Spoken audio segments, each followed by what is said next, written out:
The show starts in 10, 9, 8, 7, 6, 5, 4, 3, 2, 1, go.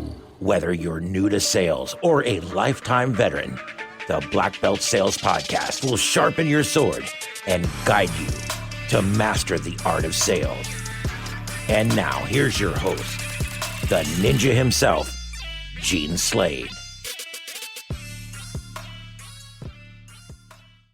Hey guys, thanks again for joining us. Hey, if you're watching this live, will you please just shove a live right down in the comments for me? And if you're watching it on a replay, fling a replay down in there for us. I really appreciate that. Help us to get that algorithm sending more people to the show. Don, this is an uncomfortable conversation, especially for me, because to me, like, we all make words mean something, right? And when I hear the word that I'm going to be held accountable for something, like, it's almost like it sends shivers down my spine. It's almost like somebody's going to tell me what to do and don't tell me what to do. It's like being called to the principal's office mentality, right? You're just like, you feel, and by nature, human nature, we want to fight back from people who tell us what we should do, need to do, or that accountability. So sometimes that accountability word is a difficult word. You know, Yeah. Who is going to be responsible for your future? Do you want that to be, who's going to be responsible for it? Put the word responsible in there, and it feels a little better to me, I guess. I think I feel a little bit better saying I'm okay with being responsible for my own actions, my own future. Like But I'm not sure that I like the idea that accountability for it could have something to do with none of us really wanted to go to accounting class when we had to take it. And not many of us really enjoys it when someone says we're going to start talking about all the accounting part of our business, right? Cringes. So maybe the accountability has some negative feelings to it.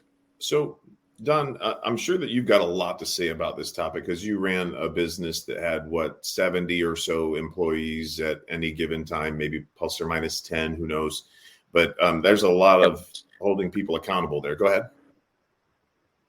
Yeah, there was about 75. When I left, it was about 52. And interesting, we produced more with 50 than we did with 75. So that is a work of figuring out how to get more. And accountability is part of that, how to get more out of less. And I think that's the theme of this year, not to take it to a different topic of this class, but we're going to have to get more out of less in the coming years. We're going to have to get more revenue out of less people, more revenue out of less calls, more revenue out of less everything.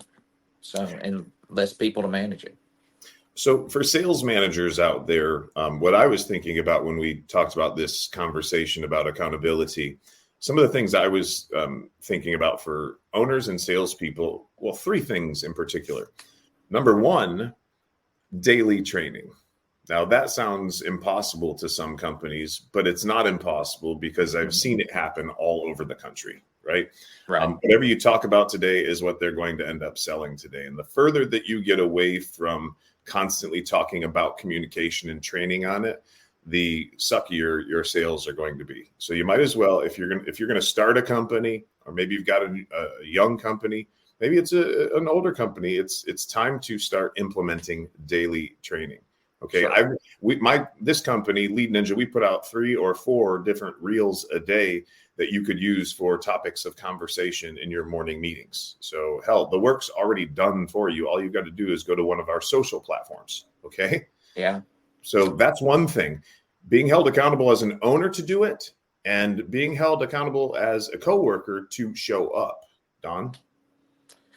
Yeah, the topic of the day is when you have a training and you talk on a topic, it seems to be that's what they go out and produce on. So always remember to bring it back to the big picture. I mean, we might talk about the little picture of a PRV or a chlorine, but we have to bring it back to the big picture of what are we trying to accomplish? What are we trying to do all day long and not miss the big picture? Because sometimes we'll have conversations that are like, we want more maintenance agreements. You know, you'll Yep. have and they'll go out and we'll sell a bunch of them, but yet people forgot about that we want to produce leads as well, because we didn't talk about that. So Yeah. sometimes you have to create a subject, educate on it, and then you got to go back and redo the subject that you did the previous day or the thing that's really, really important. What is the items that are really important, and remind people of that, so that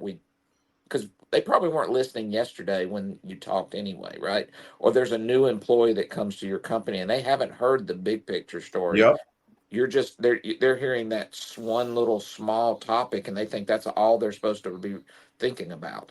Well, we have to keep that in mind. But accountability of your salespeople, daily training is a huge first step. That is a huge first step. I would say the next item is being consistent on every call we go on, holding accountability. Do we actually do a full inspection? How do we Oh, run come that on now. call? How do we run that call? Let's do the full inspection. And how do And we did we prove write it that we did down? it? How do we Yeah. prove that we did it, right? How can you Exactly. prove to me that you did the full inspection? And if we're not providing those tools for them, then it's a failure on our part, and we need to be held accountable for that. Yeah. And if you can't prove it to me, like I say, your employer, that you did it, how are you proving it to the customer that you were Exactly. thorough? How am I going to prove it when they have a problem that we actually did our job? Yeah. And so write it down. You know, you got to be consistent. You got to be held accountable to train every day. And then every call we go on, we're thorough and we write everything down. I'd like to know from the Perform the list. audience, how often do you guys train? How many times per week or per month do you train? Will you please put that in the comments for me? I'd like to see that. And we'll see what the comments are, but you'll find companies that train once a month and think Yep. that's enough. You'll find guys that say, well, we do it once a week. So, and then they'll say sometimes once a week, which is inconsistent once a week. And then the next area is like every day. And And I if you're will not say, consistent with it, what message does that send, Don? yeah, when you're not consistent, and again, you change your topic too much, is people kind of jump around in their head, and it's not that important. If it's not consistent, it's not important. And again, you got to be careful what becomes the subject of your daily meetings. I hate the word meeting.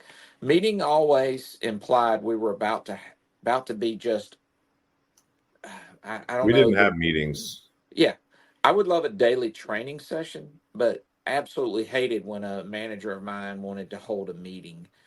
That meant they were pissed off at something Yeah, and were about I to don't want to chew go to out. that. Yeah, about to chew out somebody for a callback or a disconnect or a float switch or something that happened, and we're going to have a meeting about this. Yeah. Get rid of the word meeting. I would tell you that a session. We're going to have a session. We're going to Training. training. That's much better words. Just like accountability. Again, Isn't that not my training favorite word. anyways, Don? I mean, if guys are making mistakes and they're creating callbacks, if we discuss that inside of that room, isn't that training? It really is. It really is. So I had a big maybe sign above my door to my training room said free training. Big, huge sign. free training. That's right. But only to those who listen. Might have been the fine print across the bottom. You actually do have to listen. You have to show Yeah, up and you have to listen. I did that because number one, I didn't want to have to pay them to train like you paid your guys to train every day. And it wasn't mandatory at my company. But if you didn't attend the daily trainings, you just didn't last. You just got outpaced and you ended up at the bottom of the heap. And the guy at the bottom of the heap is always the one that gets replaced first. We're getting a lot of people in here 3 to 4 times a week, says Luke Strange. Once a week, says Lucas Elliott. Tuesdays and Fridays, 30 minutes to an hour meeting with service techs. It's a great start, an absolute great start. Lucas and Luke are both clients of ours. Yeah. Lucas, not as much on the sales training side. I got to change that, Mr. Elliott. Yeah. But Luke Strange, electrical company out in Dallas Fort Worth area. I like it, Luke. When COVID came along and it was a lot of craziness going on, we went to Zoom calls, and I'm not saying they're Yep. better, but I did love that we still found a way through COVID that we did something every day, Yeah. every day. And you can get two-way interaction on Zoom. It's a little more challenging than it is in a room, but at least there was that consistent message every day. This is how many it was an easy report. This is what we did yesterday. This is our numbers for today. This is our goal for today. Um, this is what's on the board, how many calls we have, what we expect to get out of it, the revenue, and then report back. And that's 3-4 minutes of maybe 15 or 20 minutes of a daily topic. And people feel like they're really involved. So we love the Zoom call. Just right on your phone while you're sitting in the truck, 7:15 to 7:30 every day. And it would typically go 7:45. A 30-minute session because I try to take 15 minutes to do some sort of new subject, whether it's leads or talking about closing, objection handling, talk to the spouse. Some topic typically could happen even on Zoom, Right. and that was a lot of fun. Well, look at what's it going really on was. here. I mean, we jumped on 3-4 minutes before we were supposed to go live, and boom, we've got a topic, and now we're doing training on it, right? So Certainly. it's as easy as it is, guys. It's great to have a training calendar, but it's not something that you have to have. And I think many companies won't do training because it is harder on the owner, the manager, the trainer to come up with a subject to talk about every day. Yeah. So if I just don't do it, I don't have to push myself. I don't have to stress about what topic to do today. Now, you and I have done this so many times. We can typically just start a topic and it flows for us. But I think that's why a lot of companies won't do it because they don't have a schedule of what they're going to cover every day, and they're just winging it, but asking their employees not to go out in the field and wing it. It's very funny. Those are the types of owners and companies that are absolutely perfect for our Lead Ninja Mastermind on Tuesdays and Thursdays at 9 a.m. We do training, one-on-one training in a group setting on Zoom. And then there's a whole learning platform, 2 of them actually, inside of that program, and a step-by-step, like this is what you do 1 through 60 in order to get certified through all 5 levels and become a trainer. Mm-hmm. So, and I'm going to give them a tip real quick, Don, if I might. You and I have done this for years, but if they're just starting to do this, one thing that you can do if you have your guys create option sheets or prioritize lists is have them bring their paperwork in. Maybe you have a product script that you could have 2 people jump up and role play while you are overviewing the paperwork. And what I was looking for in the paperwork were things that were missing in the options. Maybe not the mandatory stuff, right? But I wanted my guys giving options on other things. And I trained them how to do that. But if I'm looking at their list and I'm not seeing that on an HVAC call, for instance, that there's a HEPA filter on the list, I can't think of a good reason other than money that everyone shouldn't have a HEPA filtration system. So I'll just ask the technician, question, did they have a HEPA filtration system? Did they have a surge protector? Depends on what the list looks like. And if it's not listed there and they didn't have it, I just want to know why. Why wasn't it on the list? Because I need to test that technician or salesperson's temperature about how they feel about said products. Okay. And then you'll have potentially some access to coach them. Does that make sense, guys? Give me a boom down in the comments if that makes sense. Okay.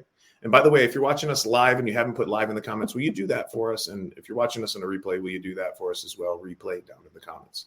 I really appreciate that, guys. Listen, also, if at any moment you guys need help, here's my cell phone number. All you got to do is shoot me a text. Okay. Please don't call me without shooting me a text first, because I don't answer telephone calls of people that I don't know. All right. This is my cell phone, 239-848-6533, 239-848-6533. I'm holding it right here. Okay. It's on me all times. So I'm probably a little bit more accessible than I should be. Don, so real quick, also 2 other things that I wanted to share, but I wanted to know, did you have any feedback on what I just said? Well, I wanted to have when you say train daily, well, what if you work at a company and they don't do that? I can't make my company train daily. Well, no, this is not saying your company has to be responsible for this. You can train yourself daily, right? You can take a commitment that I'm going to do 15 minutes of work every morning. And I may even, go out, get in my work truck, sit in the work truck before I even put it in reverse to back out. I'm going to do 15 minutes. There's possibility if you commit to it yourself, you can do 15 minutes worth of training. Don't depend on someone else to make you do your training. Do it yourself. Drive Time University, baby. Yeah, you've got the ability to train daily, even if you work for a company that's not training daily. Now, when we talked about subjects, again, it's hard. It's hard to come up with what am I going to talk about today. And if you don't have Gene's 3 weeks to turn a new guy into a maintenance technician, that's all you need. You just get that list. You come to one of the classes, attend, and get the list, and it shows you what you learn every day. Well, if that's what the guy has to learn every day, that's what you teach every day. And guess what? You can just go start the whole thing over in 3 weeks, right? Yep. You can start the whole thing over in 3 weeks and do it all again. I actually enjoyed when we hired a new maintenance person that had never been in the business. It's great. Because it actually gave me a subject. I could go all the way back to the beginning and teach everything again because this person had never heard it. But everybody else in the room might have heard it already, but you know what? They weren't remembering it or listening, or it took the repetition over and over. So I actually enjoyed when we hired a couple of new guys and I could start the process over again. Don't be worried about repeating yourself, trainers. Okay, it's important. If you hear something 9 times, you'll learn more on the 9th time, they say, than the first 8. Yeah. So it's good. It's dendrite building. It's neuropath building. It's important. It's important to do. Right.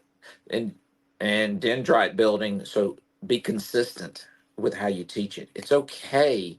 You don't have to go in there and say, I'm going to change it so they think it's a new subject.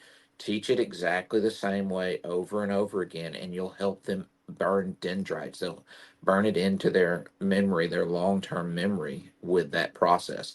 I teach that with our E and EXPA, how to establish the need. I want people to say the process in the same way over and over again because it burns the dendrite. Not just that you can do it. I want you to do it in the same method every time. The 6 ways you turn statements into questions, forming a dendrite. So 2 more things that I had listed for the audience for accountability pieces. If you own a business or if you are a sales manager and you're managing a team of guys, you've heard us talk about doing a full inspection. You've also heard us talk about creating a prioritized list in past episodes. Okay. I'm not going to go deep into what that looks like right now, but making that mandatory, making that a part of your process, something that's done every single time, creating that list, that is one accountability piece that you have to have in your business. And in my business, I didn't pay technicians, and I don't pay technicians that don't do that list. Like, I won't pay you for that call until you create a prioritized list. So I'm not saying I'm going to rip the technician off. What I am saying is that they have to follow the process in order to get paid. This is how you get paid, right? So you can make this something that is mandatory, and you don't have to be a Gestapo about it.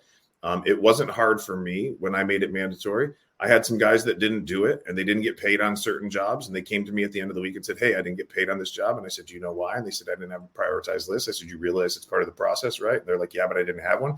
I'm like, make one, turn it in, get paid on that job next week. Okay.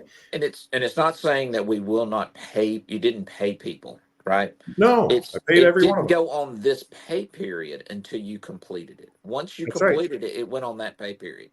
So that's all you really have to say is once you complete it, then it gets submitted for payment. Once you Yeah. complete the call, you get paid for that call. And one of the steps is turning in your prioritized list. One of That the is steps one of the was ways to turning in the job survey or whatever you called the checklist, the tune-up checklist. You got to turn that in. I got to know what the pressures were, right? I mean, it's not unreasonable, but it's something that you have to do on every single call. And the reason I'm saying this is because it gives you something to look at in training. It gives you something to coach on. If you don't have what they're putting in front of the customer, you can't ask them what they're saying to the customer, and you can't coach them. Okay, it makes it very difficult. Take it from me, somebody who's coached thousands and thousands of technicians. Okay. Now, accountability, one more item that's really important on, getting your guys accountable is when they are leaving a call with a zero ticket or below a certain standard, This was my last one. A diagnostic only call, if that may be what your company calls it. I would call a diagnostic only a zero ticket, right? Yep. Zero meaning we didn't collect any more than what we were sent out there to do. Yeah, that was already sold. That $99 was already sold by somebody else. So don't be so literal about a zero ticket. I don't have zero tickets. I always leave with the diagnostic. That or the tune-up fee. That's a zero ticket in our world, right? That's a zero ticket. That's right. Be careful with the definitions there. But when someone is leaving with below that threshold, the diagnostic only, the tune-up fee only, they have to call to a manager, to someone, and have a conversation about that call. Now, what if your company doesn't do that before you leave? What if your company doesn't do that? They don't make me do that. Well, team up with another coworker and say, you call me and we'll have the discussion, and I'll call you. First, you might not want to call your coworker and have to admit you've got a zero ticket. You might have tried just a little bit more. Yeah. But second, they might say something like, well, why isn't a HEPA filter on the list? Why isn't a water filtration filter? Why isn't a surge protector? And they'll go, did you try this? Yeah, I didn't even think about it. Let me add that on and it will be amazing how you can react when you're still at the home and do something. Or they'll say, well, they're going to call their spouse. Okay. Well, now that gives you the ability to say, well, how did you handle that? And then role play it. And then role play it. And it's still okay to go right back in and give it a try. That's right. You can go right back into that call and give it a try. Did you get your spouse on the phone? Oh, no problem. Well, if you happen to, which one of these choices would you feel like is best for you and your family once you do get a chance to talk to them? Which one of these is the direction you want to go? What do you feel is the best? You don't know. That may be a different topic, but you can get right back into the conversation with the spouse, right? Guys, team up with somebody like Don's talking about. Really, just iron sharpens iron. You've heard that before, right? And sometimes Don thinks of things in training that I don't think of. And I'm pretty damn good at this, right? And then sometimes I think of stuff that Don doesn't think of, right? So when you have that meeting of the minds, look, I'm going to say this. You've heard me say this in the past probably, but no man is an island. We ask for help, not because we're weak, but because we want to remain strong. I love that. Ask for help and don't stop until you get it. Mm-hmm. Well, and you really don't fully know a subject until you have to teach it to someone else. It's amazing how much more you learn trying to explain or teach it to someone else than just reading it yourself. So you really want to up your game and up your sales ability. Start teaching what you know to other people, because you'll think, well, I can't do that. They might pass me or they might do better than me. Your sales abilities will go up, more than likely outpacing the people you train, because they're limited by your knowledge. Yep. You're not limited because you're getting that knowledge from so many other people, right? Those you train can only learn as much as you teach them. So you don't worry about that situation. Your knowledge will grow as you start teaching it to other people. And that's what we've we've got going with our Lead Ninja Mastermind. When people get their certifications, they start to help others in the class. And I'm so proud of Eric and Darren and the guys that will be running classes for us this fall. Yeah. This is exciting. If you've ever dreamed of, I want to become a trainer, well, we have a path for that in our Lead Ninja sales training certification. Once you're certified, we want you out teaching other people. Is it in your company? Is it in our group? Is it at our live events? Yeah, all of those are possible when you get certified. You know what else is possible? That somebody like me could call you up, like I called Eric up and said, "Hey, man, do you want to go back to Florida on the private jet with us?"